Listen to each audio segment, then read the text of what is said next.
Welcome to Bible Logos. My name is Laura Worcester and I'm your broadcast host. Today I cannot wait to present to you part 3 of the message entitled, The Place Called There. Hashtag, are we there yet? Remember to like it and share it on social media with your friends and family. All right, get ready for part 3 of The Place Called There. Now, there are a few observations that I have from this passage of Scripture. One thing that I observed from this passage of Scripture is the specificity of God's instructions. How specific is God? He said, go to this specific book, not go by any book. Not go by anybody or what. Go to a specific, he said, book. And then he says here, I have commanded the ravens to feed you there. So what lesson we can draw from that particular part of this instruction is that if he had gone anywhere else, God would have been the one to save. He'd have had to fend for himself. Anybody ever stepped out of the will of God and had to fend for yourself? You don't need to raise your hand. Don't raise your hand. Don't let nobody know.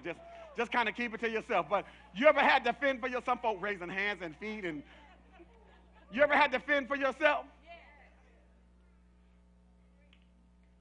We can do what we want to do because we are free will.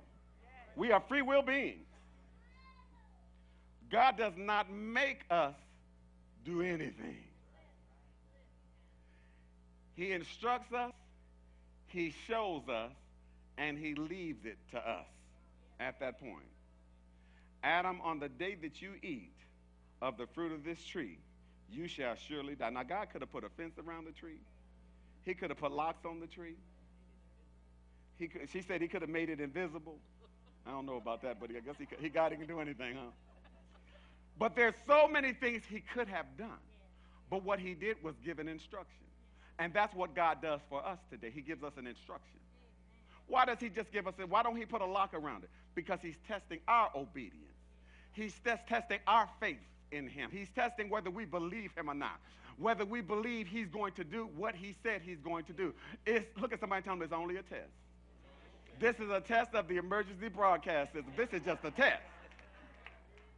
Because God is looking to see what you're going to do, how you're going to respond, whether you're going to obey, whether you're going to believe him, whether you're going to walk with him, whether you're going to trust him or not. Because it's one thing to stand in church on Sunday and talk a big talk. Go ahead, preach. Huh? Yeah. We can all walk around here and look big and important. Yeah, big boss. And make somebody think that we are awesome wonder. But it's a whole nother thing to have to walk the walk. When you don't know where the hand of God is, when it looked like he done left you. He gave you an instruction, it looked like he abandoned you, just like he did Abraham. God said, get up, get out of thy country, away from thy country, go to a land that I will show you, and then didn't do it for 25 years. Where are you, God? The next observation that I would like to make on this, or actually the next point I'd like to make on this, is that sometimes there, when God says go to the place called there, sometimes there is defined, such as it was in this case.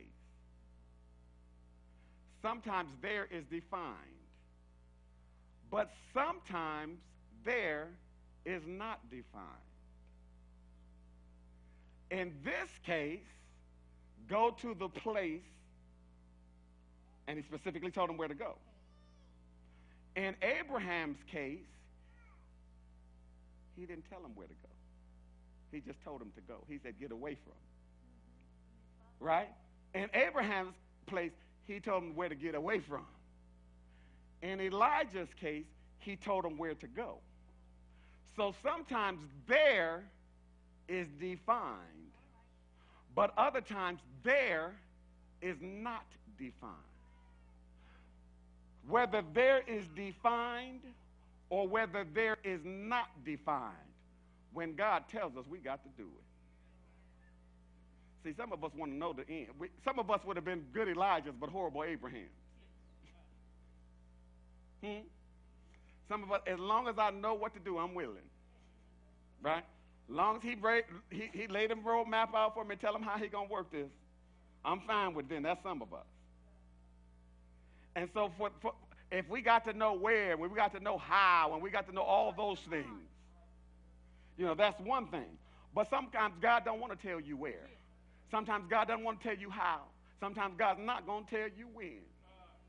Because he just wants you to obey him. Huh? And see, it takes real faith. And it takes spiritual maturity to be able to obey him when you don't know where, when you don't know when, and when you don't know how. But what that is that's a symbol and it's a demonstration of your love for God. Where am I going? I don't know where I'm going, but I'm just doing it because I love God. Well, where you going to end up? I don't know where I'm going to end up, but I'm just going because I love God. When I don't have to know the solution, when I don't have to know the way, when I don't have to know the when, when I don't have to know the why, but I can do it anyhow, that's a demonstration of faith and obedience to God. The next observation that I wanted to make is this. Even though God sent him there, he went where God told him to go, right? Even though God sent him there, and even though he did what God told him to do and went there, the brook dried up.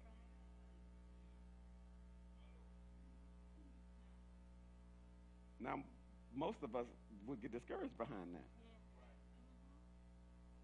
Right, wouldn't we? Most of us, wait a minute, what's the brook doing drying up? God told me to go there.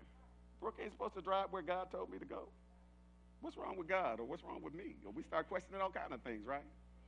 Because we don't expect the brook to dry up because God is the one who told us to go there. But the lesson in this is that sometimes there will be hiccups. Sometimes there will be hiccups. Sometimes there will be things that we have to encounter and we have to face along the journey.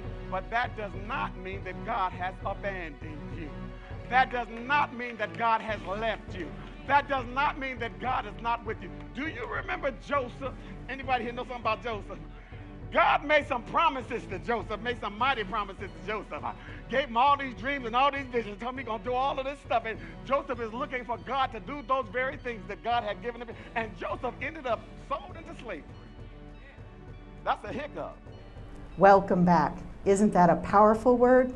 Don't miss tomorrow when we come back with part 4 of the message, The Place Called There. I need you to do me a favor, like and share it with your friends and family. I'm Laura Worcester, and I want you to remember that the sower sows the word, and therefore it is with the same measure you meet that it shall be measured unto you again.